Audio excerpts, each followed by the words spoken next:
আলহামদুলিল্লাহ আলহামদুলিল্লাহ রব্বিল আলামিন ওয়াসসালাতু ওয়াসসালামু আলা সাইয়্যিদিল মুরসালিন ওয়া আলা আলিহি ওয়া সাহবিহি আজমাইন। আসসালামু আলাইকুম ওয়া রাহমাতুল্লাহ। আপনারা কি সবাই ভালো আছেন? আলহামদুলিল্লাহ। আমি প্রায় 14 বছর কারাগারে থাকার পর আজকে সকালে মুক্ত হলাম। আমি এখন মুক্ত, আমি এখন স্বাধীন। এটা স্বাধীন দেশে আমি স্বাধীন নাগরিক একজন। সম্মানিত ভাই ও বন্ধুগণ, যেহেতু আমরা রাস্তা বন্ধ করে এখানে সমাবেশ আয়োজন করেছি যাতে জনগণের কষ্ট না হয়, এবং আমি যেন তোমাকে নির্দেশ দিয়েছেন খুবই সংক্ষিপ্ত কথা বলার জন্য, আমি শুধু কয়েকটি বিষয় আপনাদের সামনে কথা বলবো। আল্লাহ যদি তৌফিক দান করেন, যদি বেঁচে থাকি অবশ্যই আপনাদের সাথে বারবার দেখা হবে ইনশাআল্লাহ। আমি সর্বপ্রথম আমাদের মহামান্য আদালতকে ধন্যবাদ জানাইতে চাই। তারা ন্যায় বিচার প্রতিষ্ঠার একটা অগ্রণী ভূমিকা পালন করছেন। এতদিন ন্যায় বিচার ছিল না, আদালতকে ব্যবহার করা হয়েছে। এই জন্য আশা করি আমরা সামনের দিনগুলোতে আমাদের আদালত জনগণের আশা আকাঙ্ক্ষা অনুযায়ী তারা জনগণের ন্যায় বিচার যাতে পায় সেই ব্যবস্থাই তারা করবেন। আমি ধন্যবাদ জানাতে চাই আমার মামলায় যে সমস্ত আইনজীবী নিয়োগ করা হয়েছিল, আমি যতদূর পত্র পত্রিকার মাধ্যমে জানতে পেরেছি, পড়তে পেরেছি, তা অত্যন্ত সাবলীল সুন্দর যুক্তি উপস্থাপন করার মাধ্যমে আমার মামলার অসারতা দুর্বলতা সমস্ত কিছু প্রকাশ করতে পেরেছেন। এবং আন্তর্জাতিকভাবে স্বীকৃত যে এই মামলার মাধ্যমে আমার অতীতের আগের সরকারগুলো কীভাবে নির্মমভাবে আমাদের আগের ভাইদেরকে হত্যাকাণ্ডের মাধ্যমে তাদেরকে দুনিয়া থেকে বিদায় করেছেন। সম্মানিত ভাই বন্ধুগণ, আমি এরপর ধন্যবাদ জানাতে চাই যাদের কারণে আজকে মুক্ত হওয়ার সুযোগ পেয়েছি। সেই 36শে জুলাই অর্থাৎ 5ই আগস্টের মহাবিপ্লবী নায়কদের জন্য আমি ধন্যবাদ জানাতে চাই। তাদের অক্লান্ত পরিশ্রম আন্দোলন, তাদের মাধ্যমে স্বৈরাচার ফ্যাসিস্ট সরকারের পতন হতে বাধ্য হয়েছিল। এবং সবচেয়ে আমি ধন্যবাদ জানাবো এই ক্ষেত্রে ছাত্র সমাজকে, যারা অতীতের অহংকার গর্বকে আবার প্রতিষ্ঠা করতে পেরেছেন। ছাত্র সমাজই রাস্তায় রাজপথে নেমে রক্ত ঢেলে তারা এই 14.5 বছরের ফ্যাসিস্ট সরকারের সকল জুল অত্যাচারের বিরুদ্ধে জনগণকে সাথে নিয়ে তারা রাজপথে যে আন্দোলন গড়ে তুলেছিলেন, যার কারণে গর্ব গম্ভ সব চূর্ণ হয়ে বাংলাদেশ নতুনভাবে স্বাধীনতা অর্জন করতে পেরেছে। আমি ধন্যবাদ জানাতে চাই ছাত্র, যুবক, শিক্ষক, সকল পেশাজীবী, সকল নারী পুরুষ, এমনকি শিশু বাচ্চাদেরকেও আমি দেখেছি তারা রাজপথে সেদিন নেমে এসেছিল। সবাইকে আমি ধন্যবাদ জানাতে চাই। আমি ধন্যবাদ জানাতে চাই আমাদের দেশপ্রেমিক সেনাবাহিনীকে, যারা জনগণের পক্ষ না নেওয়ার কারণেই আজকে আমরা এই অবস্থা আসতে সক্ষম হয়েছি। সম্মানিত ভাই ও বন্ধুগণ, আমি ধন্যবাদ জানাতে চাই। আমি দেখেছি, আমাকে বলেছে আমার মুক্তির জন্য আমি একজন নগণ্য ব্যক্তি, অনেকে রোজা রেখেছেন, অনেকে সিয়াম পালন করেছেন, অনেকে মানত করেছেন। আমি তাদেরকে ধন্যবাদ জানাতে চাই।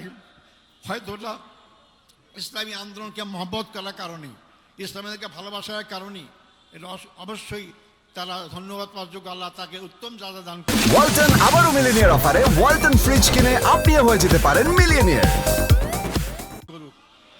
সম্মানিত ভাই ও বন্ধুগণ, আমি স্মরণ করছি অত্যন্ত দুঃখ বেদনা ভারাক্রান্ত হৃদয় যারা আমার নেতা ছিলেন, সেই নেতাদেরকে অন্যায়ভাবে হত্যা করা হয়েছে, জুডিশিয়াল কিলিং করা হয়েছে তাদেরকে। আমাদের শ্রদ্ধেয় নেতা বাংলাদেশ জামাত ইসলামীর আমির শহীদ মৌলানা মতিউর রহমান নিজামী, আমাদের শ্রদ্ধেয় নেতা জনাব শহীদ আলী হাসান মোহাম্মদ মুজাহিদ, আমাদের শ্রদ্ধেয় নেতা জনাব মোহাম্মদ কামারুজ্জামান, আমাদের শ্রদ্ধেয় নেতা জনাব মোহাম্মদ আব্দুল কাদের মোল্লা, আমাদের শ্রদ্ধেয় নেতা জনাব মোহাম্মদ আব্দুল কাদের মোল্লা। এরপরে সবচেয়ে দুঃখজনক হচ্ছে যে আমাদের সবার শ্রদ্ধার পাত্র, সারা দুনিয়ায় পরিচিত আন্তর্জাতিক খ্যাতিসম্পন্ন আলেমের দিন হযরত মৌলানা দেলাওয়ার হোসেন সাঈদীকে বিনা চিকিৎসায় বিনা চিকিৎসায় হত্যাকাণ্ডের ষড়যন্ত্র হত্যা করা হয়েছে। আমি এটাকে সবাইকে স্মরণ করছি। সাথে সাথে আমি স্মরণ করতে চাই আমাদের সদ্য নেতা মীর কাসিম আলী সাহেবকে। তাকেও সর্বশেষ তার ছেলেকে গুম করা হয়েছে, দেখতে চেয়েছিলেন, তাকেও দেখতে দেওয়া হয় নাই। তাকে ফাঁসির কাছে ঝুলে তাকে হত্যা করা হয়েছে। আমি সাথে সাথে জাতীয়তাবাদী দলের নেতা জনাব সালাউদ্দিন কাদের চৌধুরীকেও ফাঁসির কাছে ঝুলানো হয়েছে। আমি সেটাও আমি স্মরণ করতে চাই।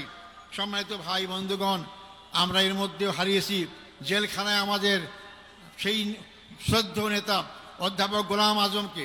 আমরা হারিয়েছি আমাদের মৌলানা আবুল কালাম মোহাম্মদ ইউসুফ সাহেবকে। হারিয়েছি আমরা 5 বারের নির্বাচিত এমপি মৌলানা আব্দুল সোবহান সাহেবকে আমরা হারিয়েছি। এরপরও আমি বের হয়ে দেখতে পেলাম আমাদের সামনে এখন তারা নেই। আমাদের আমিরের জামাত, এখনকার আমির জামাতের পূর্বের যে আমির জামাত ছিলেন মকবুল আহমদ সাহেব এবং নাজির আহমদ সাহেব, তার সবাইকে আমি শ্রদ্ধা স্মরণ করছি এবং তার শোক সন্তপ্ত পরিবারের সদস্য সহ সবার কাছে আমি তাদের সমবেদনা জ্ঞাপন করছি। আল্লাহ তাদের সবাইকে ধৈর্য ধারণ করে তৌফিক দান করুক। সম্মানিত ভাই ও বন্ধুগণ, আমি এই প্রসঙ্গে বলতে চাই, এই হত্যাকাণ্ডের সঙ্গে যারাই যে পর্যায়ে জড়িত সবাইকে আইনের আওতায় এসে তাদের বিচার করা হোক। এটা আমি জোর গলা আবার বলতে চাই, যারাই হত্যাকাণ্ডের সাথে যেখানে যে পর্যায়ে জড়িত সবাইকে আইনের আওতায় নিয়ে এসে তাদেরকে বিচার করা হোক। না হলে এই খারাপ সংস্কৃতি চালু থাকবে। এখান থেকে বেরিয়ে আসতে হবে আমাদেরকে। সম্মানিত ভাই ও বন্ধুগণ, আমি আপনাদের কাছে অনুরোধ করতে চাই, আমার জন্য আন্তরিকভাবে দোয়া চাই আপনাদের কাছে। আমার অপরাধ কি ছিল? আমার অপরাধ ছিল ওমা নাকামু মিনহুম ইল্লা আন আইয়ুমিনু বিল্লাহিল আজিজিল হামিদ। আল্লাহর প্রতি বিশ্বাস, এটাই তো আমার অপরাধ ছিল, আর তো অপরাধ নাই। আমি তো আপনাদের কাছে দোয়া চাই যে অপরাধের কারণে ফাঁসির কাষ্ঠ থেকে আমি এদের কাছে ফুলের মালা পাচ্ছি, রশি গলা সেরে গিয়ে ফুলের মালা পাচ্ছি। আমি যেন আজীবন সেই ইসলামী আন্দোলনে আমার জীবন থাকতে, রক্তবিন্দু এক ফোঁটা থাকতে এই আন্দোলনেই যদি আমি শহীদ হিসেবে মৃত্যুবরণ করতে পারি, সে তৌফিক আপনাদের কাছে কামনা করতে চাই। আমাদেরকে সবাইকে মৃত্যুবরণ করতে হবে, মনে রাখবেন। আজ হোক কাল হোক মৃত্যুবরণ করতেই হবে। মৃত্যুর হাত থেকে বাঁচতে পারবো না। আব্দুল কাদের মোল্লা ভাই আমার আমির ছিলেন, একটা কথা আমাকে প্রায় বলতে, আজার ভাই, আমরা যেভাবে গুনাহগার, আমরা এই সব নিয়ে কাল পরকালে জান্নাত পাবো না। জান্নাত পরে একটাই মাত্র পথ, তা হচ্ছে শাহাদাত বরণ করা। তো শাহাদাতই আমাকে জান্নাত দিতে পারে। তাই যে দল, যে জাতি, যে ব্যক্তি শাহাদাত তামান্না করে এগিয়ে যায়, সেই দল, সেই জাতিকে কেউ দমাতে পারে না। সম্মানিত ভাই এবং বন্ধুগণ, সেই দোয়া করার সাথে সাথে আপনাদের সবাইকে সবার মাধ্যমে সারা বাংলাদেশের আপনার জনসাধারণকে আহ্বান করতে চাই, আসুন, এই দেশ আমাদের সবার। এই দেশের মানুষের আশা আকাঙ্ক্ষা, চিন্তা চেতনা, ঐতিহ্য অনুযায়ী এই দেশটাকে ইসলামী সমাজ গড়ার আকাঙ্ক্ষা আমরা সবাই এগিয়ে যেতে পারি। আল্লাহ অবশ্যই আমাদের সাথে থাকবেন ইনশাআল্লাহ। আমি আর বিলম্ব করব না, যেহেতু আপনার রোদ্রে কষ্ট পাচ্ছেন। আপনারা আমার জন্য দোয়া করবেন। আমার আর পাওয়ার কিচ্ছু নাই। আমার জীবনে যদি আমরা এখানে আল্লাহর দিন প্রতিষ্ঠা দেখে যেতে পারি, এর চেয়ে সর্ব বড় পাওয়ার কিছু নাই। আপনাদের সবাই সেই দিন প্রতিষ্ঠা আন্দোলনে যার যার জায়গা থেকে যে ভূমিকা রাখা দরকার, সেই ভূমিকা সবাই রাখবেন, এই আশাবাদ ব্যক্ত করে সাংবাদিক বন্ধুগণ, ফটোগ্রাফার যারা এখানে আসছেন, যারা আজকে আমাদের এখানে উপস্থিত হয়েছেন, তাদেরকে আমি ধন্যবাদ জানাতে চাই। এবং যারা যেভাবে আমাকে সহযোগিতা করেছেন তাদেরকে ধন্যবাদ জানাতে চাই। আবারও আমি আপনাদের কাছে আমার জন্য দোয়া কামনা করে আমার বক্তব্য এখানে শেষ করছি। আসসালামু আলাইকুম রহমতুল্লাহি ওয়া বারাকাতুহু।